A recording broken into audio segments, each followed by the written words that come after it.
저는 이 전국 청년 수양회 때 아마 강사로 3번 초청을 받은 것 같습니다. 제 평생에. 처음에는 인생의 전반기 구원받고 난 얼마 뒤에 그 인생의 전반기에 교제를 나눈 적이 있고, 그 다음에 중반기에 교제를 나눈 적이 있고, 후반기에 우리 청년들과 함께 만난 적이 있다고 생각을 합니다. 그래서 젊은 날과 중반과 후반기에 좀 이렇게 그 여러 교제를 나눈 적이 있었는데, 이번에 저는 주님이 어떻게 저를 부르셨고 어떻게 전도의 소명을 받았으며 어떻게 정말 섬겨왔는지, 하나님을 저의 인생의 생을 인도하신 그 하나님의 그 인도하심을 좀 나누어 달라고 부탁해서 이 나이에 다시 청년들 앞에 서게 되었습니다. 그래서 이 서게 된 건 어떻게 보면 굉장히 영광입니다. 또 주님 앞에 가기 전에 이렇게 다시 한번 설 수 있는 영광을 주셨는데, 그래서 오늘은 또 주제가 전도와 섬김의 사명이라는 주제를 주셔서 감사를 이렇게 드리게 됩니다. 저는 그 젊은 날 전주에서 조금 괜찮게 사는, 잘 사는 집 막둥이로 태어났습니다. 그래서 공부하기가 딜이 싫었거든요. 그래서 학창 시절 때부터 참 사람들이 싫어하는, 건들거리는 그 학창 시절을 보냈습니다. 그러다가 계속 이제 운동을 하고 그 속에만 살다 보니까 이제 오늘날 같으면은 운동을 하면 특기자 장학생으로 뽑아가잖아요. 근데 그 당시에는 특기자 장학생도 없고 공부 못하면 껄렁패요. 그래서 저는 이제 그 어떤 장학생 혜택도 못 받고 이렇게 굉장히 방황하며 살았습니다. 이 방황하며 살다가 이왕에 그러면은 사나이로 태어나서 남들이 아는 그런 것을 한번 해보자.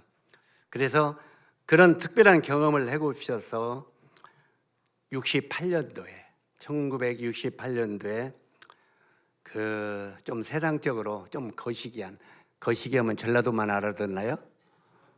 좀 거시기한 그런 그 제1공수 특전사 부사관에 그 지원을 했습니다. 그 당시에는 공수부대도 제1공수여단 독수리 여단뿐이 없었어요. 저기 김포에 있는.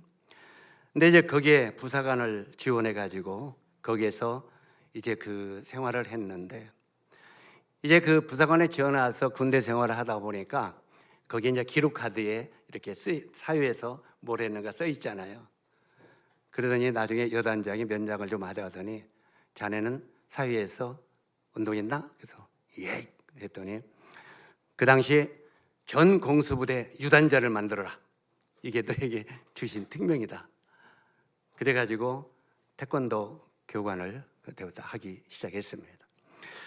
어쨌든 그런 생활을 하다가 이제 훈련을 하게 되면은 저는 남한테 지는 걸 굉장히 싫어했거든요. 그래서 이렇게 훈련을 하게 되면은 항상 우리 팀이 탑을 했습니다. 만약에 우리 팀이 탑을 하지 못하면 저는 저부터 완전군장을 짊어지고 바깥으로 나갑니다. 그냥 다른 사람만 기합을 주는 게 아니라 제가 완전군장을 하고 다 우리 팀을 집합시켜서 반나절 동안 구보를, 어떤 때는 반나절 동안 구보를 할 때도 있었습니다. 반녹초가 되죠. 거의 기어가다시피 하죠. 이제 그런 기합도주 훈련을 하다 보니까 항상 저희 팀이 모든 훈련에 탑을 했습니다. 이 탑을 하다 보니까 제가 항상 이 약속을 했거든요. 우리 팀이 탑을 하면 모든 걸 내가 쏜다. 그래가지고 제가 군대 생활을 하면서 한 번도, 정말 한 달도 월급을 타본 적이 없습니다. 왜 그렇게 했습니까? 미리 갑을 해서 다 마시고 써버렸기 때문에 그 월급을 손에 만져본 적이 없어요. 그래서 항상 인사계가 저만 만나보면 야, 월급 날만 되면 네 얼굴만 보면 마음이 부담스럽다. 줄 게 없으니까. 항상 그런 인생을 살았습니다. 어쩌든 사상거 다 간증을 하다 보면 시간이 많이 몇 개월을 해도 끝이 없을 겁니다. 5시간 교제해달라고 하는데, 실제로 제가 이제 한 54평생을 사역을 하다 보니까 제가 설교한 시간이 약 3,200시간이 되더라고요. 3,200의 시간이 적은 것 같습니까? 그 시간을 이렇게 말씀을 전하고 이렇게 살았는데, 어찌하든 간에 그때 이제는 제대를 해가지고 나서 굉장히 마음이 쓸쓸했습니다. 왜냐하면 옛날에 제가 하던 일들은 다 후배들이 다 하고 있고, 그래서 한 4개월, 3, 4개월을 엄청 방황을 했습니다. 이 방황을 하며 살다가 이렇게 살아가는 것이 나의 인생일까 하고 젊은 날에 24살 젊은 날에 제대를 하고 나와서 철학자가 좀 됐습니다. 24살에 여러분 철학자가 되었다면 이해가 갑니까? 철학자가 되어가지고 24살에 이렇게 살아가는 게 인생인가? 아침에 일어나서 먹고 마시고 싸우다가 하루에 자고 이렇게 살아가는 것이 내 인생의 전부인가 하고 제 인생에 대해서 고민을 좀 하게 됐습니다. 그런데 제 여동생이 먼저 구원을 받았어요. 제 여동생이 먼저 구원을 받고 이제 어느 날 자기 교회 저기 우리 교회 목사님입니다 하고 사역자를 소개해 주시더라고요.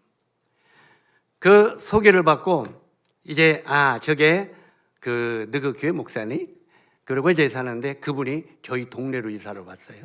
그 목사님이 우리 모임의 사역자인데요. 저희 교회에 왔는데 이 나팔을 가지고 동네에서 막 이제 떠드는 거예요. 주민 여러분, 예수 믿고 구원 받으세요. 계속. 그래서 저 녀석이 누구냐? 몰라, 저 교회 목사래. 야, 저게 저 소재다 확 쳐박아 버리라. 시끄럽게 떠들고 다니까 쳐박아 버리라고. 이제 그럴 정도로 이렇게 국관계가 그랬어요. 그런데 이제 그분이 자기 교회 목사라고 소개를 했으니 그때부터는 좀 조심이 됐잖아요. 예? 인사를 해서. 그런데 그분이 만날 때마다 고개가 90도가 되게 인사를 하는 거예요. 이 선생님 어디 갔다 오십니까? 그래서 웃는 얼굴에 침을 빼낸다고 그러잖아요. 또 인사하는 얼굴에 화풀이 못하고요. 그걸 보면서 그때부터 제 마음이 굉장히 그분에 대한 좋은 감정이 생겼습니다.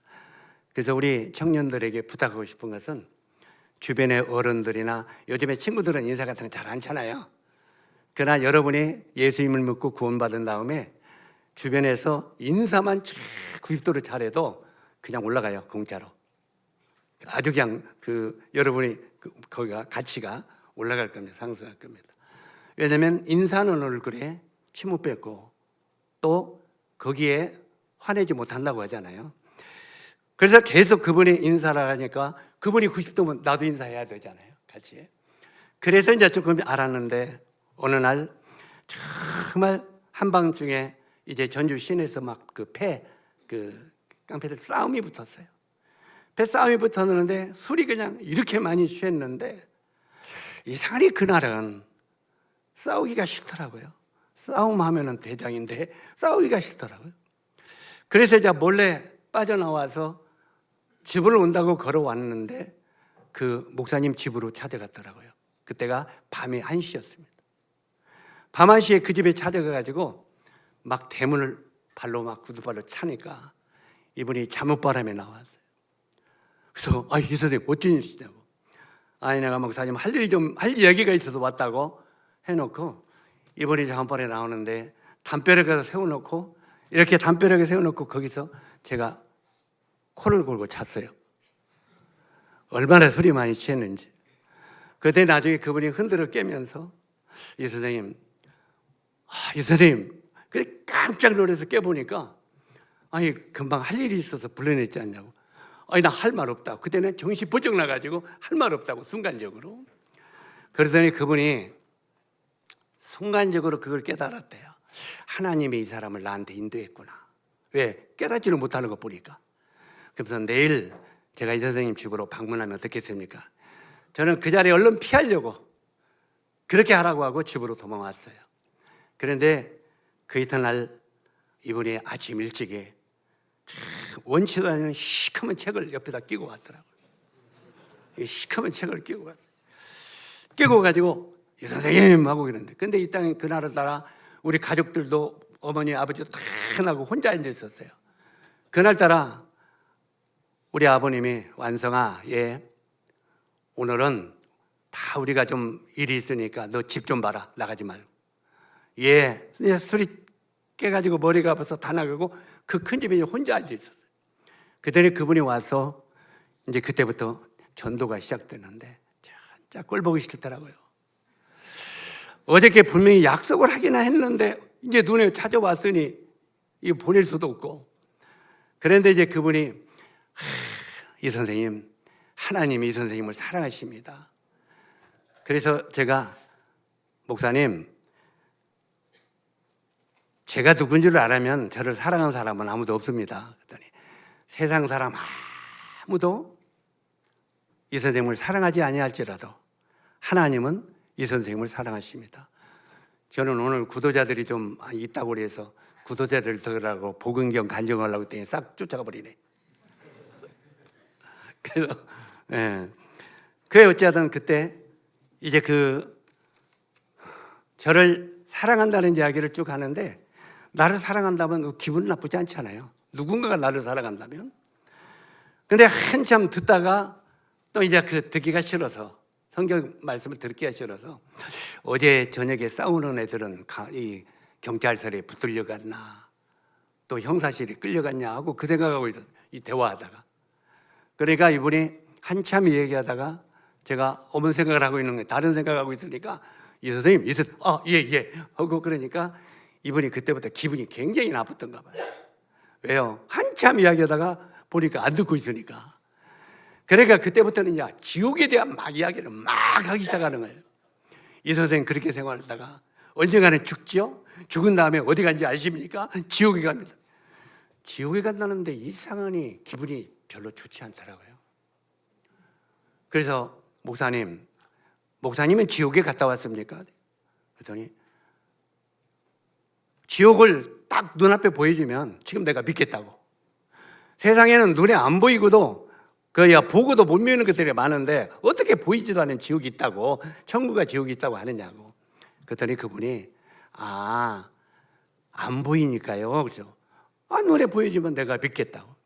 그랬더니 그분이 돌래 하더니 부채를 하나 들더라고요. 여름이니까 부채를 들더니 저를 이렇게 붙여요. 계속 이렇게 붙여줘요. 이분이 왜 이러나 하고 이렇게 붙이더니 이 선생님 지금 뭐가 일고 있습니까? 그야 바람이 일죠. 바람이라는 거 몰라요? 바람이 일죠. 그랬더니 이 선생님 바람이 눈에 보입니까? 아니요. 근데 바람이 있다는 걸 어떻게 아십니까?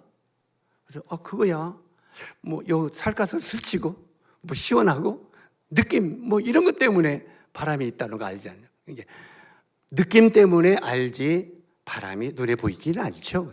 맞다고. 그러더니 그분이 이제는 공기에 대한 이야기를 하는데, 여기 지금 뭐가 있겠습니까?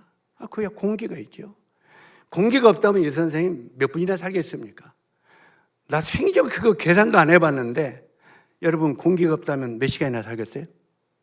공기 없다면 몇 시간 살겠어요? 하루 살겠어요? 가만히 안 돌아가는 머리로 계산 보니까 5분까지는 버틸 수 있을까? 근데 공기가 없으면 5분이 넘어가면 숨을 쉴 수가 없잖아요. 그래서 그거야 5분 넘어가면 못 살겠죠. 그랬더니 공기는 이 선생님의 생명과 연관이 되는 것이지만 눈에 안 보이니까 공기를 귀하게 여겨본 적 한 번도 없지요. 그랬더라고요.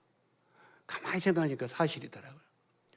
여러분 공기가 귀하다고 여겨본 적 있어요? 나 오늘 여기 남자들이 더 돈을 좋아하지? 여자들이 더 좋아하나? 내가 10만 원 줄게. 예? 여기 공기가 있고 10만 원이 있어. 어떤 걸 가질 거예요? 예. 어떤 걸 가질 거예요? 10만 원? 그래. 10만 원 줄게. 오늘부터 공기 빨리 내놔. 이제. 공기 안 주면 얼마나 살겠어요? 5분도 못 살고 죽죠. 10만 원 갖고 꼭 가면 못해.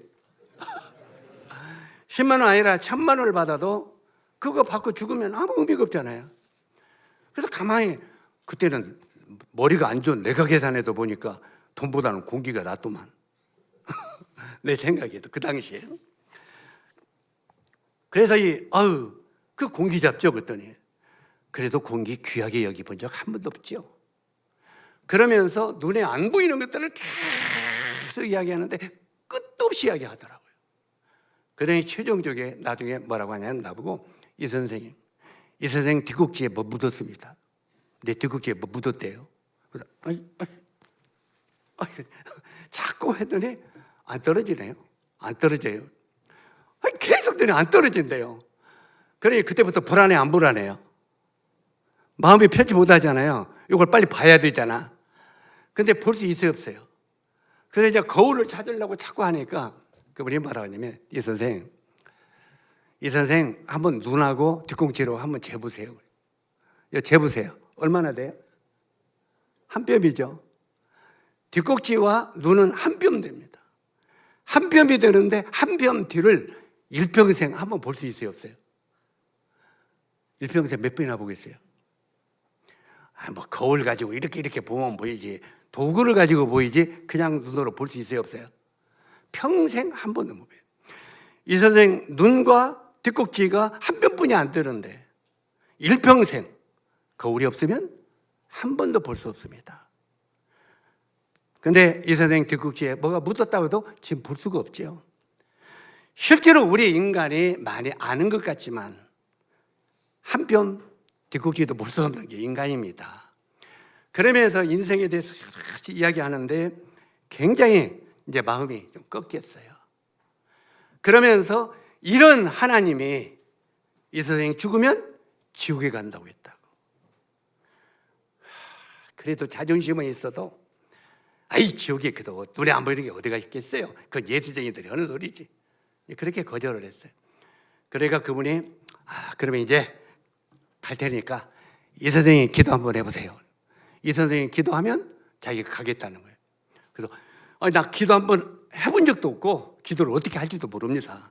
그랬더니 마음속에 있는 대로 해보세요.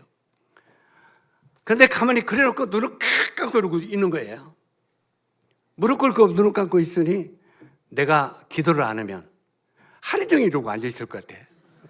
무릎 꿇고. 기도를 해본 적이 있어야죠. 어떻게 할지도 모르고. 그 기도가 얼마나 유명한 기도냐면 지금도 안 잊어버립니다. 무슨 기도를 했냐면 하나님이 진짜 계시시오? 이거 제가 한 기도예요.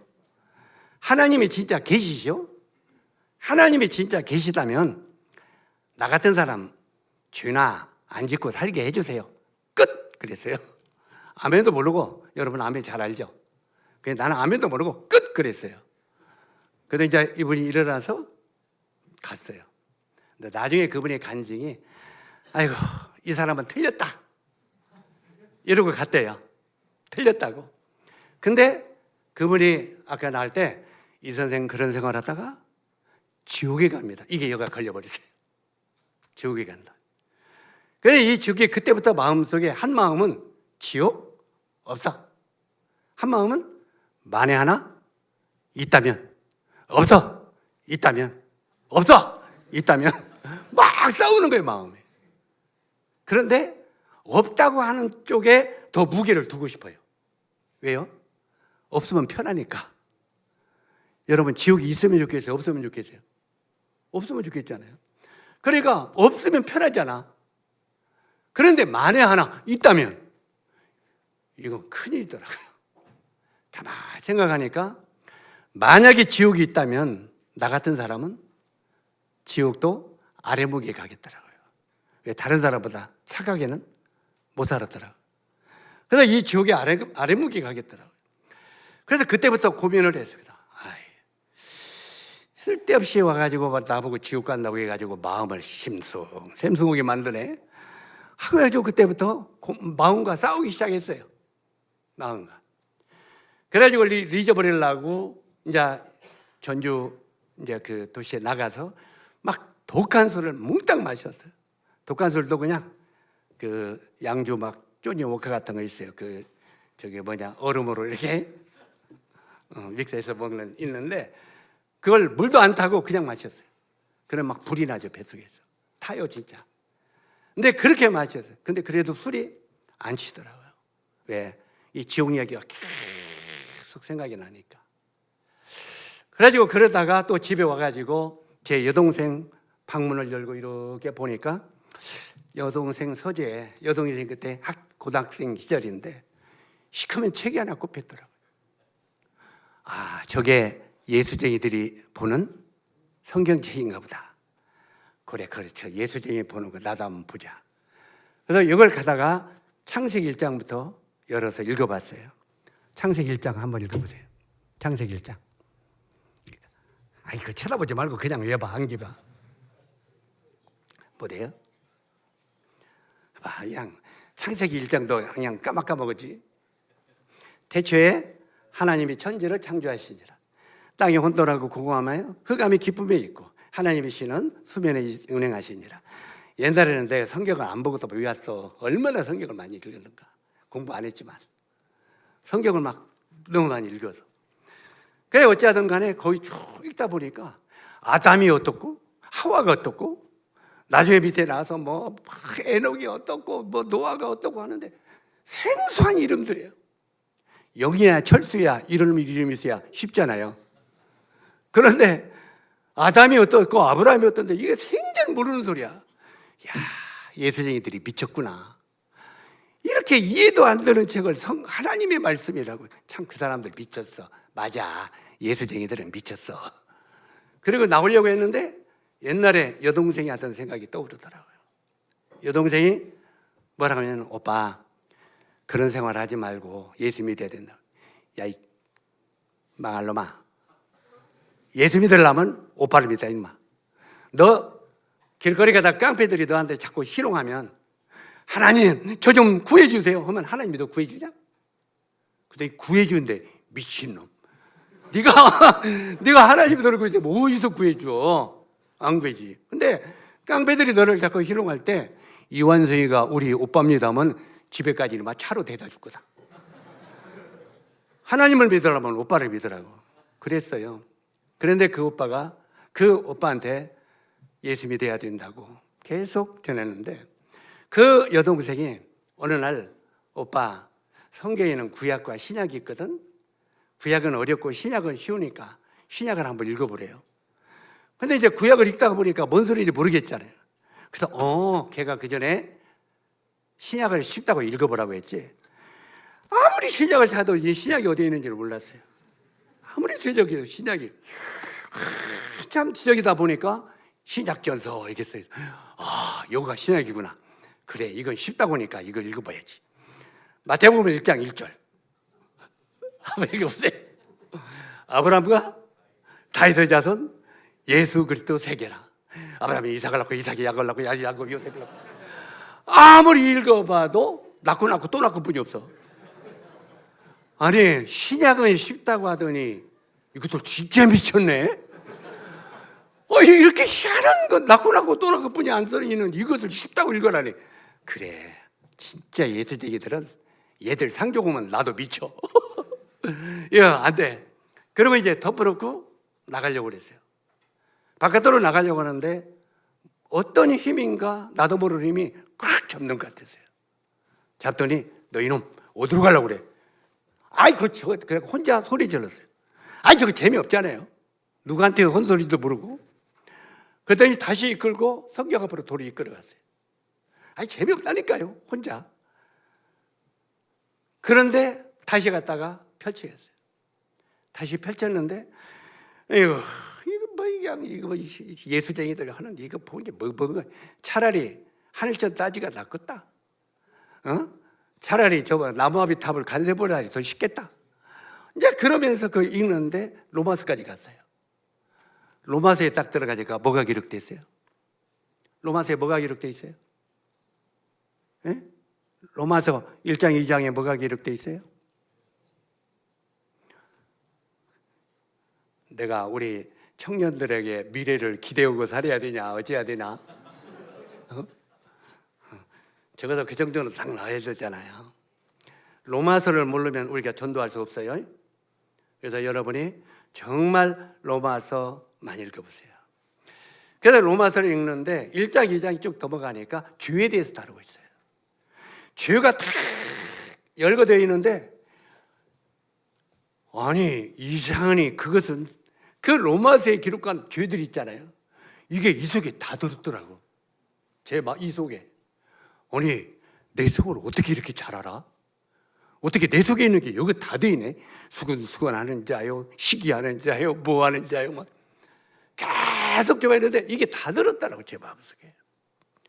그러더니 이런 일을 행하는 자는 사형에 해당하다.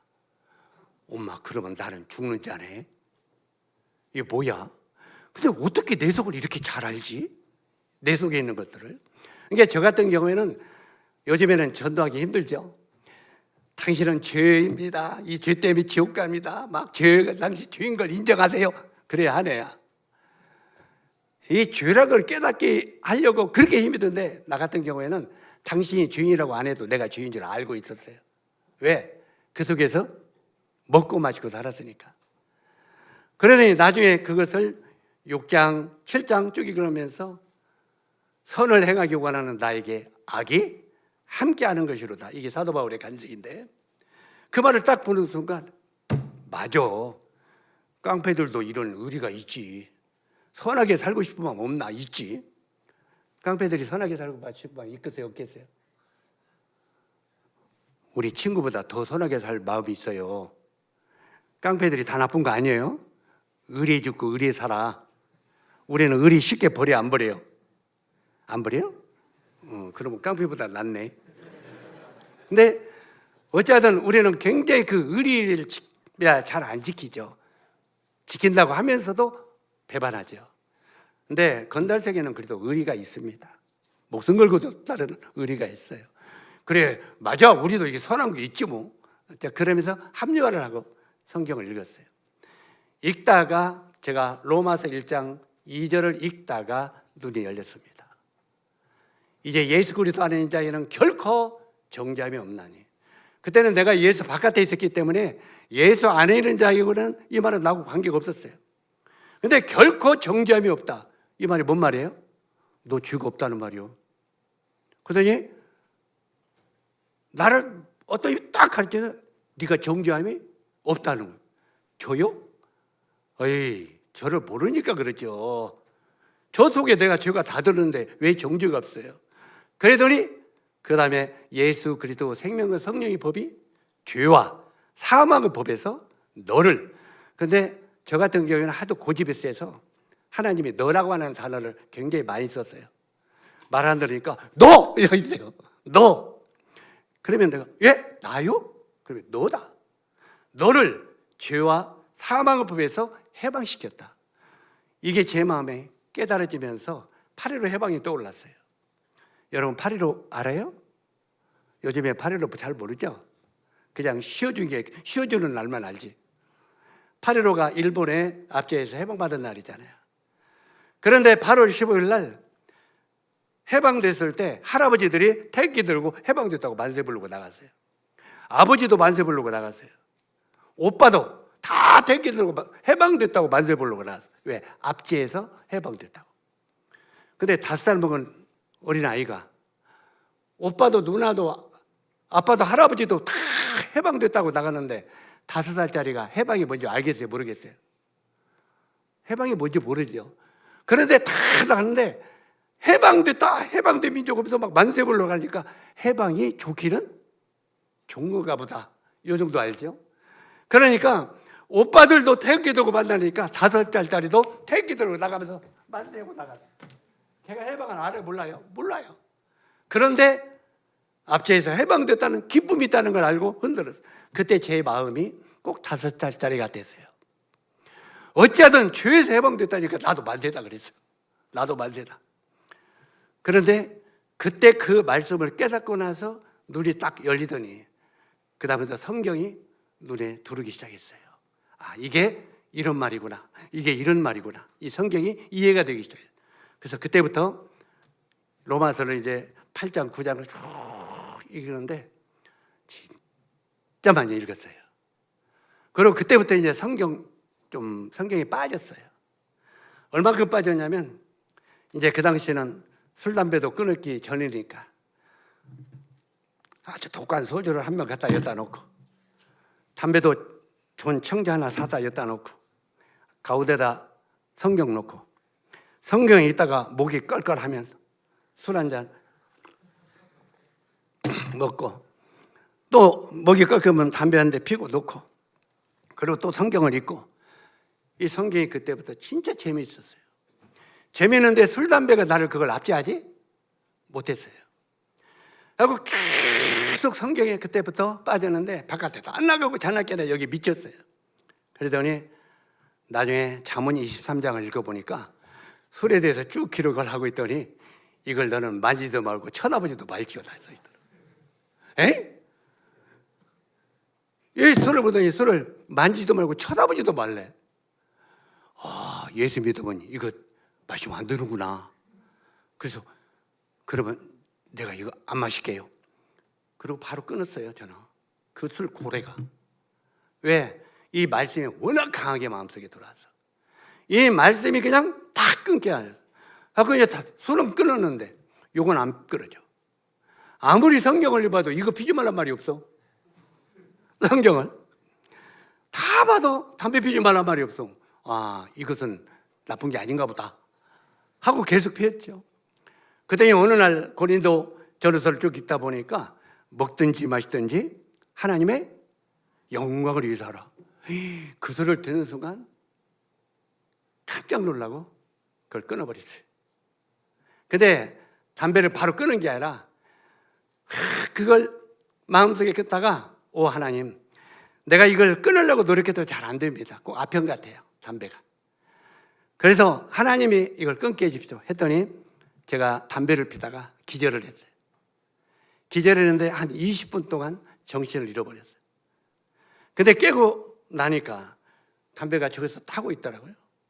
그런데 뱃속에서부터 니코틴 썩은 냄새가 막 올라오는 거예요. 그러니 담배 옆에 가기가 싫은 거예요. 그래서 내가 못 끊으니까 하나님이 그때부터 끊게 그렇게 해주시더라고요. 그래서 그때 끊고 성경을 계속 이제 읽는데 오직하면 우리 아버님이 완성아 같이 식사를 하시다가도 그렇게 재밌냐? 아, 예. 밥이나 먹고 봐라. 밥이나 먹고. 그 정도 성경에 빠졌습니다. 계속 그러다가 어느 날 제가 성경을 읽고 있는데 동생이 지 성경을 내가 가져가 읽는데 달라고를 안 해요. 오빠가 뭔가 이상이 생겼구나. 생각 그 어느 날 저한테 오빠 구원 받은 것 같아? 제가 성경에 빠져 있으니까. 그래서 아니 나는 구원이 뭔지도 몰랐어요. 아니 그랬더니 그러면 오빠 거듭난 것 같아? 아니 내가 거듭이는 뭔지 구원이 뭔지도 몰랐어요. 그러더니 나중에는 그러면 중생한 것 같아? 별 어려운 소리는 다 물어보는 거예요. 중생 얻은 것 같아? 아니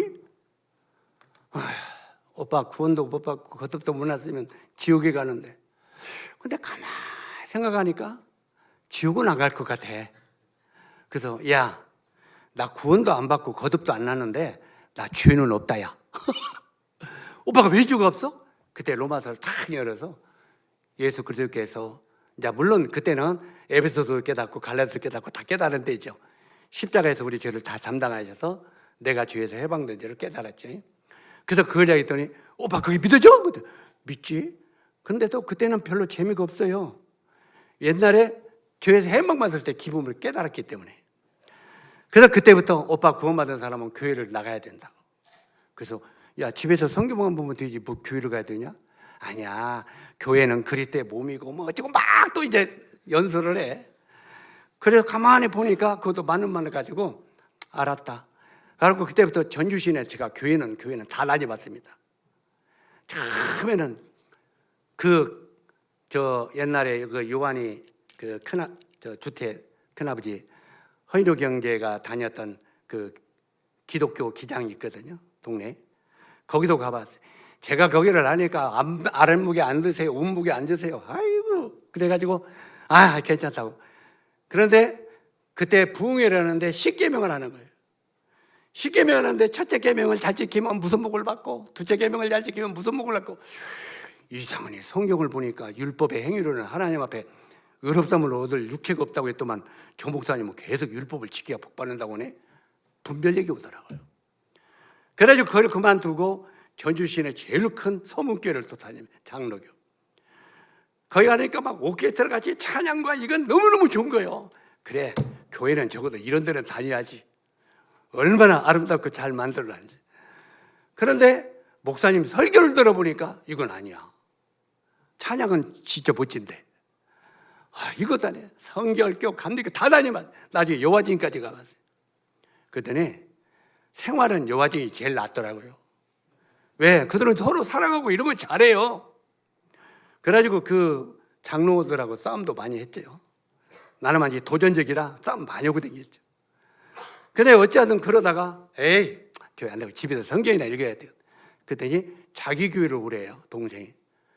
그래가지고 자기 교회 했더니 노인들 6명 앉았어. 많은데 둘러 앉아서. 야, 세상에 이런 데도 교회가 다 있냐? 어쩌든 거기에 속해서 이거 하나하나 이야기하는 끝이 없고, 거기 가서 보니까 이 떡과자를 놓고 예배를 드리고 있어요. 근데 이렇게 보니까 포도주야. 저런 건 내가 술 잘 먹으니까 좀 주는가 보다. 그러더니 안 주고 나를 싹 넘어가는 거예요. 얼마나 기분이 나쁘던지. 나는 저걸 왜 나를 안 줘요? 이건 믿고 구원받아야 되는데. 그래서 나 구원 받았는데. 그때 간증해보래요. 근데 이제 간증을 했더니 이 선생 구원 받았네. 근데 왜 그러면 왜 저거 안 줘요? 나 내 목적은 그거만 있어. 그랬더니 침례를 받아야 된대. 침례요? 그러면 좀 빨리 받죠. 그랬더니 그때가 1월 달이에요. 1월 달이니까 막 얼음이 꽁꽁 얼는 거예요. 얼음이 꽁꽁 얼었는데 내과에서 받아야 되는 내과가 얼음이 이렇게 두껍게 얼어요. 그래서 거기 가서 얼음 깨고 받자고 했더니 저기 내년 봄에 4월달쯤 받지. 아니라고, 지금 받자고. 왜? 나는 그거 떠먹고 싶어서.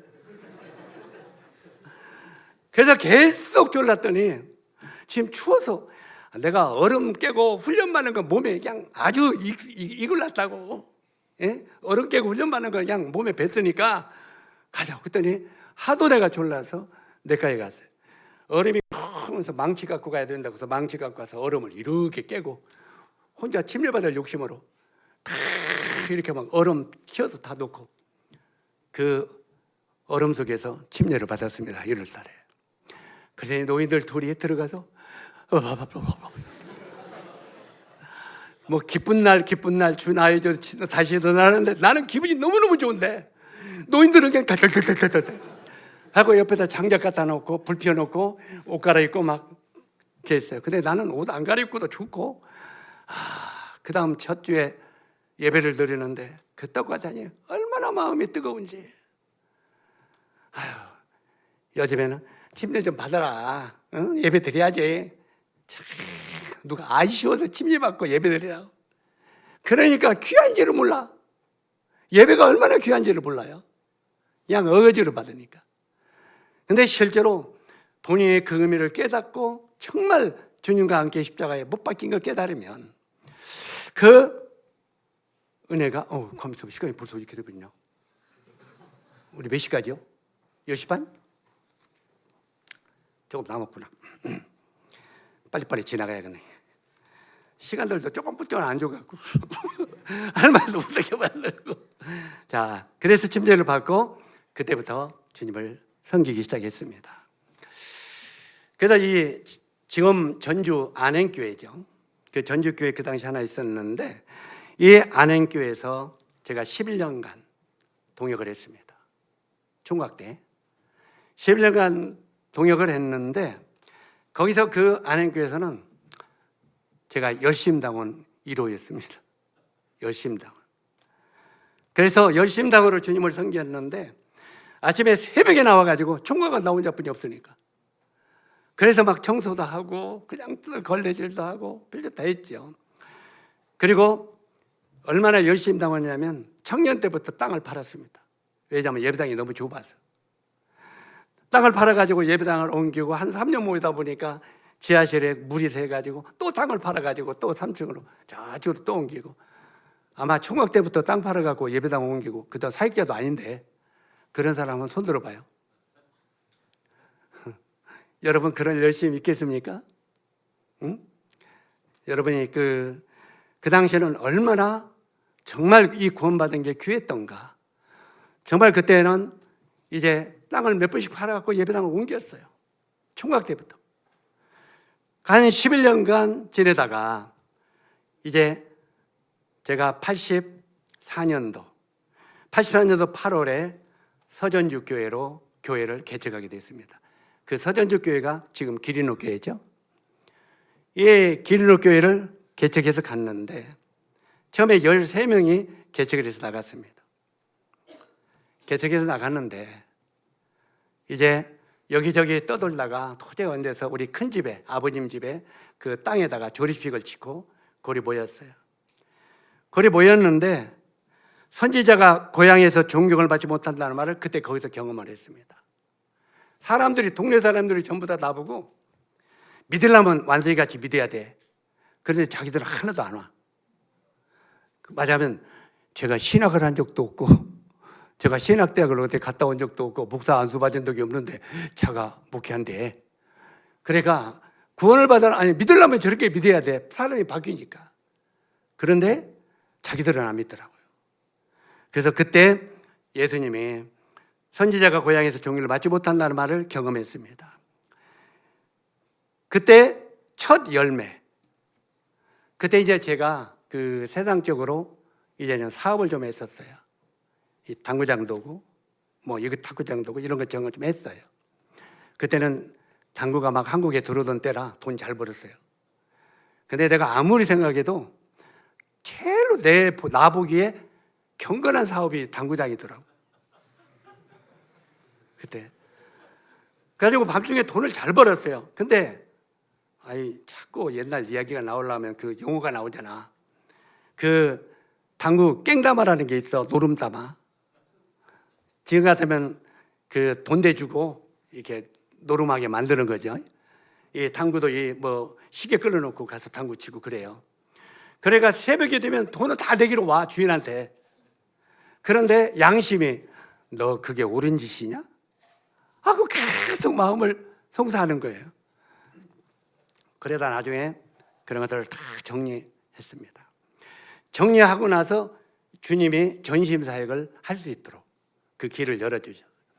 그래서 나는 사역을 하면서 교회에게 짐을 안 주고 하겠다. 자급자 주고 하겠다.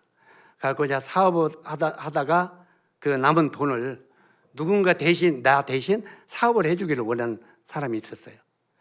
그런데 그렇게 기도하고 있었는데 지금 기린옥 교회를 개척하고 처음 얻은 열매, 그가 전주에서도 큰 전업사를 하다가 망해가지고 저희 아버지 집까지 새빵까지 와가지고 거기서 구원받은 사람인데, 자기가 돈 많을 때 구원을 받았으면 주님을 살 텐데 이제 쫄딱 망해갖고 주를 쓸 수도 없다고 막 이런 소리를 하는 거예요. 근데 돈 많으면 구원 받겠어요? 돈 많았으면 구원 못 받지. 쫄딱 망했으니까 구원을 받았지. 그래 어쩌가 근데 그 친구한테 제가 이 친구가 나를 대신해서 사업해 줄 사람이다 하고 나서 제가 두마건설이라는 이름도 지어주고 자금도 싹 대줬죠. 근데 결국은 제가 교회를 개척하고 처음 배운 것이 돈 잃고 형제 잃고, 적어도 교회에서 한 1, 2년은 둥글려 봐야 되는데 구원받은 지 6개월 만에 투자를 했더니 결국은 돈 잃고 형제 잃고, 제가 사역전선에서 처음 배운 겁니다. 그렇게 떠다 보니까 아무것도 없는 거예요. 이제 먹고 살 게 없는 거야. 그래서 그때부터 정말 쌀 떨어져, 신발 떨어져, 애인은 안 떨어지고 그런 경험들을 많이 하면서 배웠습니다. 주님을 의지하는 법도 배우고, 어느 날 그 형제가 타락되어서 출교당해서 떠나기 전에 그 형제가 어떻게 했냐면 저보고 형님 우리 교회가 조금 멀으니까 화산동에 우리 그 버스 교회 봉고차를 사가지고 저 사람들 이렇게 모시고 오는 데서 사용합시다. 그리고 자기가 사업을 하면서 할부로 되겠습니다. 그래서 그렇게 하자고 해서 봉고차를 샀는데 이 친구가 4개월 할부를 넣고 그다음에 타락되고 출교당하고 나가버렸어요. 그러니까 2년 동안 할부를 넣어야 되는데 누가 갚아야겠어요? 제가 다 감당을 했죠. 그래서 전부 갖고 나중에 4개월이 남았는데 죽어도 그걸 못 넣겠더라고요. 그때 교회는 어렵고 실제로 그걸 못 넣어가지고 계속 어려워서 나중에는 교회에 이제 이거 좀 나머지 얼마 안 되니까 감당 좀 했으면 좋겠다 그랬는데 그때 이제 거의 그 차의 90%는 제가 돈을 낸 거잖아요. 할부도 90%는 내가 냈는데 이걸 교회에다가 4개월 내기놓고 맡겼더니 그때부터 교회에서 저한테 이제 교회에서 이걸 받을 테니까 이제 운행일지를 쓰래요. 그래서 저는 교회 차 운전하면서 마지막 그 사용하면서 운행일지도 썼어요. 요 차 가지고 어디에서 어디까지 무슨 일로 갔고 기름은 어디에서 얼마치를 넣고 이게 교회를 썼느냐 개인을 썼으면서 저 개인을 써는 쓰지도 말래요. 요즘의 사역자들은 교회에서 다 대줘도 그거 운영하는데 힘들다고 때를 쓰는 사람 많더라고. 그때는 제가 돈을 다 내고 나도 기록일지를 쓰고 그렇게 썼어요. 어쩌든 간에 그렇게 하다가 나중에 이런 일도 있었어요. 시간이 조금 있기 때문에 그 지리산 뱀사골에서 호남 지역 이런 캠프를 했는데 그 캠프를 할 때 우리 봉고차가 그 당시에는 뭐 교회 봉고차가 없었어요. 어느 교회도. 근데 교회에서 오전에 한 팀, 오후에 한 팀 이제 그 지리산 뱀사골에 실교를 했는데 옆에 대청교회라고 하는 그 교회 할아버지들이 4명이 오셨어.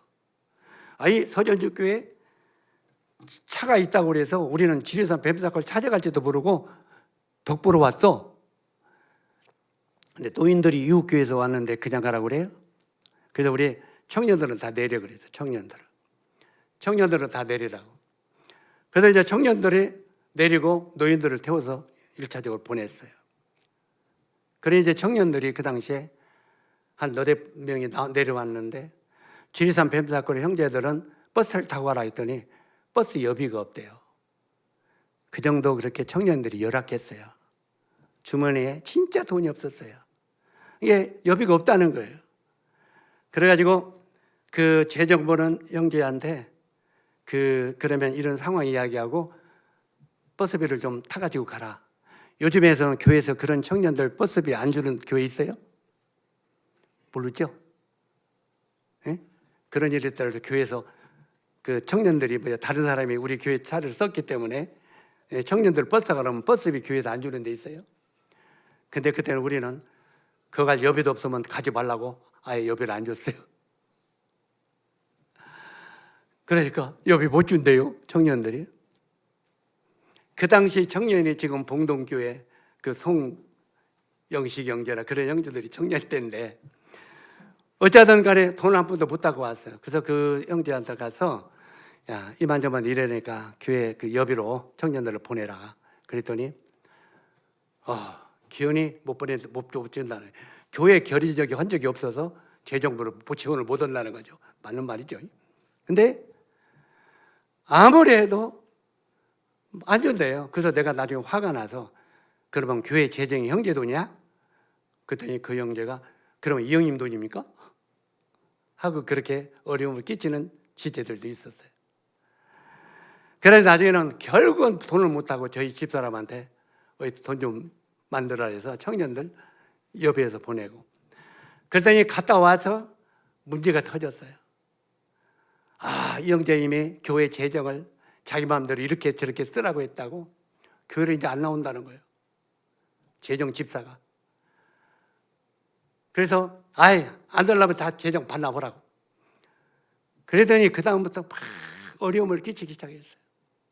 얼마 지나 노인들이 이 형제, 그래도 형제가 안 나오면 형제가 앞서니 형제가 가서 따뜻거리서 데리고 와야지. 아이 놔둬요. 그랬더니 계속 마음 가운데 그래서 그 형제한테 찾아가서 이제 그런 거 마음에 풀고 또 이렇게 교회에 나왔으면 좋겠다 했더니 이제 이 형제님 잘못한 거 깨달았어요. 그래서 내가 와서 미안하다고 하면은 자기도 아이 내 마음이 그렇다고 하고 그렇게 하면 풀어질 건데 이 형제님이 잘못한 거 깨달았어요 하고 화가 나서 왔어요. 와서 내비두라고 했는데 마음속에 이제 그 예배 드리려고 딱 예배 시간에 떡상 앞에 딱 앉아서 무릎을 꿇고 있으면 마음 가운데 뭔 말이 떠오르냐면 네가 하나님 앞에 예배를 드리러 나왔다가 형제와 화목할 일이 생각나거든. 예물을 갖다 놓고 먼저 가서 화목하고 와서 예물을 드리라. 이 말씀이 마음에 떠오르는 거예요. 그래 예배를 드릴 수 있어요 없어요? 아마 여러분은 그냥 생각나든지 말든지 그냥 예배 드리면 끝날지 모르겠지만 정말 이게 그런 상태에서 예배가 안 드리겠더라고요. 그래서 주님 정말 그 형제한테 내가 미안하다고 나오라 해도 안 나와요. 그랬더니 주님이 그때 말씀을 주시는데 어떤 말씀을 주시냐면 그 사람과 동행하다가 한 사람이 네 겉옷을 요구하면 뭘 벗어주라고 했어요? 속옷을 벗어주고 그가 오리를 가고자 하면 심리를 동행하고 그랬는데 제 마음 가운데 주님 제가 오리는 동행했어요. 제가 겉옷은 벗어 줬는데요. 속옷을 벗으라고요? 아이 그것은 못 벗죠. 여러분 속옷 벗으면 어때요? 우리 저형제 내가 추워 죽겠어. 속옷 좀 벗어줘. 내가 겉옷들은 속옷 벗어주려고 그래요. 속옷 벗어주라고 주님이 그래요. 속옷 벗으면 어떻게 돼요? 예? 자 겉옷은 벗으면 속옷 벗으면 어떻게 돼요? 빨가벗잖아요. 부끄러움이 있잖아요. 주님이 원했던 건 뭐냐면 네 부끄러움을 내놔라 이 말이에요. 그래서 주님 겉옷까지는 내가 벗을 수 있지만 속옷은 안 됩니다. 아이 속옷 벗으면 빨가벗고 내가 부끄러워서 어떻게 아예 안 해요 나. 그러더니 그때 주님 마음속에 그래 너는 속옷 벗기가 그렇게 힘드냐? 나는 너를 구원시키기 위하여 내가 십자가에서 속옷을 입은 줄 아냐? 예수님 속옷 입었어요 안 입었어요? 예수님의 속옷을 군병들이 뭐 했어요? 제비 뽑았다고 그랬죠. 여러분이 깊이 안 봐서 그렇지 예수님이 십자가에서 빨가벗고 있었던 거예요. 모든 수치와 부끄러움을 우리를 구원하려고 다 내놓은 거예요. 그때 그것을 깨달으면서 눈물이 풍풍 나더라고요.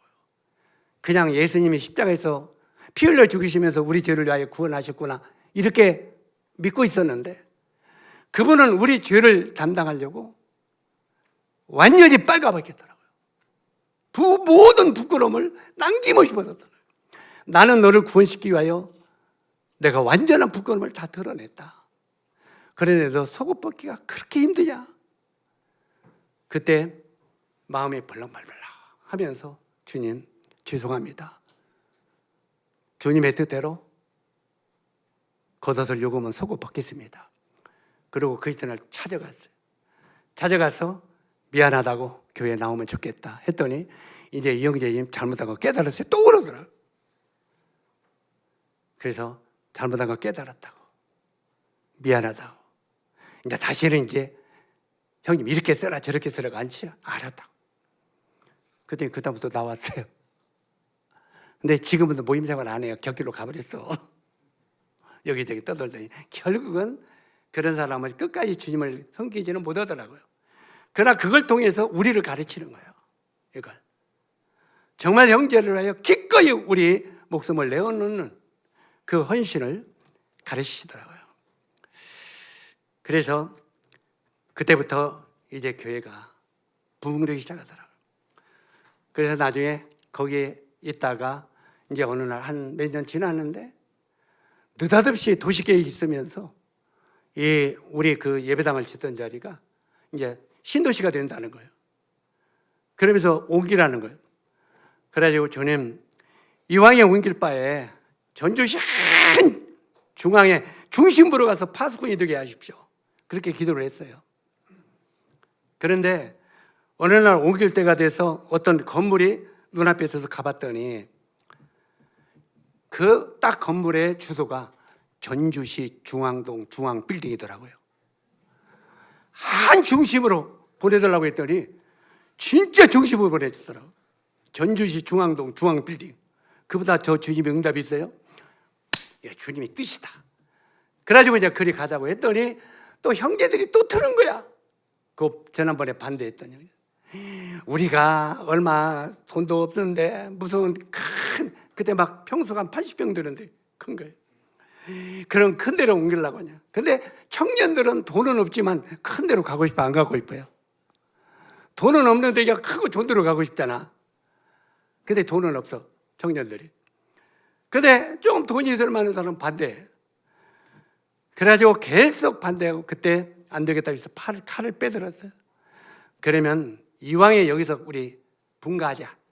형제들은 그 뜻이 있는 대로 가서 모임 시작하고 우리는 다시 주님이 확실히 보여줬으니까 이리 가겠다. 그런데 그 돈이 있어야 되잖아요. 그 당시에 1,000만 원에 보증금 1,000만 원에 40만 원이 지금이니까 그때는 엄청 큰 돈이었어요. 50년 전엔 큰 돈이었어요. 4, 50년 전에. 근데 별 수 없이 가서 또 땅 팔아야 됐잖아. 그래서 또 땅 팔아갖고 그 기린옥 교회 초장회 때 또 거기 옮겼어요. 그때 이제 청년들은 날마다 와서 그냥 이건 있잖아, 기술은. 힘을 입고. 그래서 예배당을 뜯어 고쳐서 그랬는데 그때 거기서 정말 많은 영혼들이 구원을 받았어요. 그때 제가 이제까지 구원받고 날마다 구원받는 숫자를 더하더라. 제가 아침 밥을 먹으면 상담하러 출근을 했어요. 그럼 보통 하루에 형제 자매님들이 7, 8명씩은 구도자를 데리고 왔어요. 그러면 시간을 정해놓고 상담했어요. 정말 그때 구원받은 역사가 많이 일어났어요. 그런데 형제들은 따로 오라는 형제들이 2주가 3주가 지나서 돌아왔더라고요. 왔더니 주님이 같이 하라고 했다고. 돈 없으니까 헌금하기 싫어서 돌아왔지. 뭘 그냥 주님이 같이 하라고. 어쩌든 간에 그래서 같이 하기 시작했는데 실제로 거기서 섬기면서 도청 앞에 중앙동 중앙빌딩 옮겨서 열심히 거기서 전도를 해서 기린옥 교회 그때부터 성장하기 시작했습니다. 그 당시 거기서 봉동교회 또 몇몇 교회들을 분가도 하게 되었고 그러면서 정말 열심히 전도를 했습니다. 근데 어느 날 교회적으로 이제 전라북도 시단위는 하나님이 우리들에게 주어진 구역이라고 믿고 들어보니까 그 당시에는 군산하고 김제 시단위만 모임이 없어요. 우리 교회가. 그래서 두 지역을 잃고 계속 했는데 어느 날 서대문에 있던 하재구 형제가 군산으로 왔어요. 그래서 계속 그걸 기도하고 돕고 이제 김제시만 없어서 주님 정말 거기에 합당한 일꾼을 보내달라고 교회적으로 기도를 했어요. 일꾼을 보내달라고. 이제 김제시만 모임에 있으면 우리 모임은 시단위는 다 들어갑니다. 그렇게 기도하는데 어느 날 마음속에 주님이 너는 어떠냐 그래요. 김제 가는 게 너는 다른 일꾼이 오게 기도하지 말고 너는 어떠냐. 아유 나는 아닙니다. 저는 아닙니다 그래요. 이게 왜 너는 아니냐.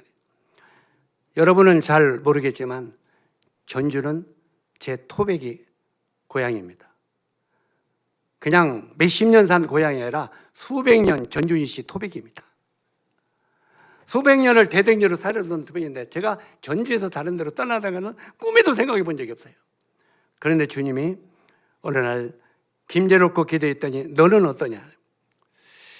그래서 계속 거절하다가 어느 날 순종을 그냥 안 했죠. 안 했더니 하나님께서 사도행전 8장을 주시더라고요. 누구 나옵니까? 빌립. 예루살렘에서 충실히 집사일을 하던 거기에 하나님은 뭐라고 했습니까? 성령이 너희에게 임하면 너희가 권능을 받고 예루살렘과 유대와 사마리아 땅끝까지로 내 증인이더라. 이렇게 했는데 예루살렘 교회가 처음에 3,000명이 구원받고 5,000명이 구원받고 15,000명이 버리고 큰 대형 교회가 되는데도 예루살렘 교회가 분가를 했어요, 안 했어요? 나갔어요, 안 나갔어요? 안 나갔어요. 그냥 여기가 좋사오니. 오늘날 우리 한국 교회들도 대형 교회를 굉장히 좋아하더라고. 대형 교회. 그냥 여기가 좋아서 예루살렘 교회도 그랬어요. 여기가 좋사오니 천년만 여기가 살고 지고 하니까 하나님의 뜻과는 안 맞는 거잖아요. 하나님의 뜻은 뭐였습니까? 예루살렘과 유대와 사마리아와 땅끝까지 내 증인이더라. 그러니까 하나님이 예루살렘 교회에 큰 핍박을 내리셔가지고 야고보가 순교당해서 죽고, 그 다음에 예루살렘 교회를 하나님이 확 흩어져 버리더라고요. 확 흩어져 버리더니 예루살렘 교회에서 성령이 충만했던 빌립 집사를 어디로 보냈습니까? 사마리아에 보냈죠. 사마리아에 보내니까 사마리아에서도 막 구원의 역사가 일어났잖아요. 한마디로 빌립은요, 예루살렘 교회 집사로 있을 때는 당당한 사도들이 있었기 때문에 힘도 못 비었어. 그러더니 그를 사마리아에 보내놓으니까 얼마나 놀라운 일을 했습니까? 그래서 사마리아가 굉장히 구원의 역사가 많이 일어났죠. 그런데 구원의 역사가 많이 일어나고 있던, 나중에 내일 이야기를 계속 하겠습니다만, 그 빌립을 하나님이 어디로 보냅니까? 빌립아, 이리와. 너 광야로 데려가라. 사도행전 8장이 그 말 아닙니까? 광야로 데려가라. 빌립이 사마리아에서 얼마나 큰 일을 하고 있었습니까? 그런데도 하나님은 그리 내려갔어요. 이제 그런 역사가 일어나서 그 말씀을 보고 제가 이제 김제로 가게 됐습니다. 정말 김제 허벌판인데 아는 사람도 없고 삭막한 그곳에 정말 가가지고 교회를 개척하는데 김제에서 굉장히 어려움을 많이 겪었죠. 그런데도 주님께서 계속 영혼을 보내주시고, 그래서 김제에서 아마 구원받은 숫자라면 수백 명이 될 겁니다. 근데 이놈은 도시적으로 다 떠나버리더라고. 자, 그리고 돌아가신 분이 엄청 많고요. 그래서 거기에서 이제 그 주님의 일을 하다가 이제 제가 2006년도 6월 8일 날 직장암 수술을 받게 됐죠. 이 직장암 수술을 받고 그 당시 제가 항물 폐쇄 수술도 받고 처음에는 하나님을 원망도 많이 했습니다. 그래서 나중에 하나님께서 이제 그걸 상세하게 이야기할 수 없지만 병원에 있으면서 하나님이 계시를 주시더라고요. 그래서 거기서 감사함으로 나와서 이제 수양관, 내장산 수양관을 짓게 됐죠.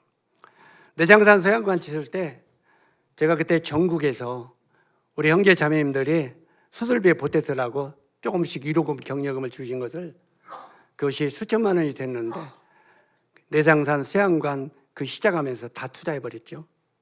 그것을 우리 자매 보고, 여보 그거 우리 주님 앞에 빚진 건데 그 줄을 해서 쓰면 어떨 거냐 했더니 우리 자매가 당신의 생명의 대가니까 당신이 알아서 하라고. 그래가지고 그 돈을 수양관 짓는데 다 투자했습니다. 수양관을 짓고 나서 거기서 우리 사라, 저 앉아 있습니다만 사라 결혼식도 거기 있죠. 사라 결혼식 할 때 축의금도 그냥 싹 받아서 거기다 다 투자해버렸죠. 그때는 그냥 주님을 위해서 일하는 것뿐이 안 보였어요. 다른 건 세상 것은 보이지가 않았어요. 그래서 이제 수양관에 가서 거기서 제 인생을 보내려고 했죠. 보내려고 하는데 지금 미얀마에 나가 있는 최사만 형제님, 또 집나라에 가 있는 엄도 형님이 계속 나만 만나면 이 형제 이 수양관에서 있을 사람 아니야. 나가서 은사 활용하고 살아. 복음 전하고 살아야지. 얼마나 강하게 뭐라고 하는지 결국은 그걸 다 정리하고 나와서 복음을 해서 살았습니다. 그래 나오니까 이제 지금 현재 지었던 김제 여기까지만 이야기하고 마치려고 하는데, 김제 그 예배당을 짓는데 시 구역 정리구역을 이제 교회 성도들의 헌금으로 샀어요. 그래서 예배당을 계속 지려고 하다가 시작을 하다가 헌금이 안 되는 거야. 그러다가 예배당이 중단을 했습니다.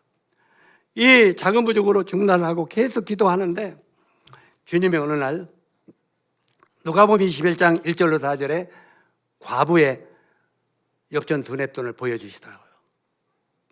읽어보셨습니까? 과부가 성전 앞에 있다가 엽전 두 냅돈을 성전에 헌금했다고 했잖아요. 그런데 예수님이 그 과부의 헌금을 보면서 뭐라고 했습니까? 그는 자기 생활비 전부를 넣었느니라. 생활비 전부를 넣었다. 우리는 두 냅돈은 우습게 보이잖아요. 근데 생활비 전부를 넣었다는 거예요. 근데 그 말씀을 성경을 읽으면서 마음속에 계속 짐이 오는 거예요. 너는 만약에 이런 일이 있을 때 네 생활비 전부를 넣을 수 있겠느냐? 하고 물어보시더라고요, 주님이요. 생활비 전부가 있는 생활비 낼 수 있겠어? 주님 앞에 헌금할 수 있겠어? 우선 내 일을 좀 해야잖아. 그죠? 근데 생활비 전부를 넣었다. 그러면서 나보고 네 생활비 전부는 뭐냐고. 가만히 생각해 보니까 내가 만약에 사역을 그만두고 전부 다 모든 걸 끝나면 저는 이제 국민연금을 가지고 먹고 살아야겠더라고요. 저기 직장 다니는 분들은 연금이라도 받잖아. 그래 안 그래요? 퇴직하면 연금도 받잖아. 그리고 요즘에도 우리 모임에도 조금 큰 교회는 일꾼들 연금도 주고 경력금도 주더라고. 근데 우리 같이 적은 교회는요, 연금 그냥 일하는 적 없어. 그냥 사역 끝나면 끝나는 거예요. 아무것도 없어. 그럼 평생 그렇게 살다가 아무것도 없으면 굶어 죽어야 되잖아. 그럼 마지막에 뭐 갖고 먹고 살아야 돼요? 국민연금이더라고요. 국민연금 몇십만 원 받으면 그거 갖고 먹고 살아야 돼. 그래, 나의 생활비는 국민연금이구나. 그러면 그걸 네가 주님 앞에 드릴 수 있겠느냐? 하고 주님이 질문하는 거예요. 그런데 하필이면 그때가 제 환갑이 막 지난 때예요. 환갑. 국민연금이 환갑이 지나면 지금은 더 올랐어요, 5년이. 그때는 환갑이 지나면 국민연금 주거든요. 그것 때문에 고민하고 있는데 전화가 때리는 거죠. 국민연금 공단에서. 공단에서 선생님, 다음 달이 아니 이번 달에 언제가 이 선생님 생일인데 그 생일 다음부터 국민연금을 준다는 거예요. 그런데 일시금으로 받아갈라요? 연금료로 받아갈라요? 왜 하필이면 그때 전화 오냐고. 지금 생활비 때문에 고민하고 있는데 그게 국민연금이라고 지금 생각하고 있는데 딱 그때 국민연금 공단에서 왔는 거예요. 여러분 같으면 이럴 때 어떻게 하겠어요? 하나님 말씀은 그 과부는 생활비 전부를 넣었느니라. 너는 그렇게 할 수 있겠느냐 할 때 그때 마음속에 내가 강단에서 성도들에게 말씀을 가르치는 사람이 이 과부의 믿음만 또 못하다면 내가 무슨 강단에서 말씀을 가르칠 자격이 있겠느냐. 그래서 바로 전화를 받고 일시금으로 달라고 그랬어요. 그랬더니 그렇게 빨리 주는 걸 나 처음 봤어요. 바로 통장번호 돌래. 그랬더니 바로 몇 천만 원이 싹 들어왔네. 그걸 예배당 건축한한테 싹 드렸습니다. 왜? 이 과부의 믿음 정도는 돼야 되잖아요. 싹 드렸는데, 그리고 그 다음에 우리가 수양회를 했는데, 수양회 때 제가 그 간증을 온전한 연보가 뭔가 이 간증을 좀 했더니 그 당시 우리 노인들이 다 엉엉 울었어요. 엉엉 울면서 이제 이영재님 우리가 도와줘야지만 굶어 죽겠네. 그러면서 엉엉 울었어요. 그러더니 2주 만에 저희 건축헌금이 다 끝나버리더라고요. 그냥 적금이 깨지고 못 오게 해주면서 싹 헌금을 다 하더라고요. 그래서 우리가 예배당을 짓고 잔고가 480만 원이 남았지요. 나중에 박정희님이 오셔서 격려사를 하면서 세상에 교회마다 지어서 할부가 얼마가 있네, 뭐 대출을 얼마 받았네, 다 얼마 이렇게 했는데 전부 다 하고 잔고가 480만이 남았다고 하는 교회는 처음 봤다고. 그래서 그때 성도들이 그렇게 헌신을 하더라고요. 어쨌든 그 뒤에 저는 이제 그 사명을 주신 것이 교회 개척, 섬전도, 자매 수양회, 국내 선교회 후원회 이런 여러 가지들을 하나님이 사명을 주셨는데 이번에 주제가 전도와 섬김의 사명에 대해서 말씀을 전하라고 했기 때문에 이런 간증들을 하나하나 보여드리면서 우리가 어떻게 주님의 부르심을 잊고 어떻게 말씀에 순종하고 어떻게 삶을 드려야 되는가, 이걸 다음 시간부터는 좀 잘 드리도록 하겠습니다. 아이고, 시간이 있지는 큰일 났네. 그러면 다음 시간에 제가 빨리 할게요. 이걸로 마치도록 하겠습니다.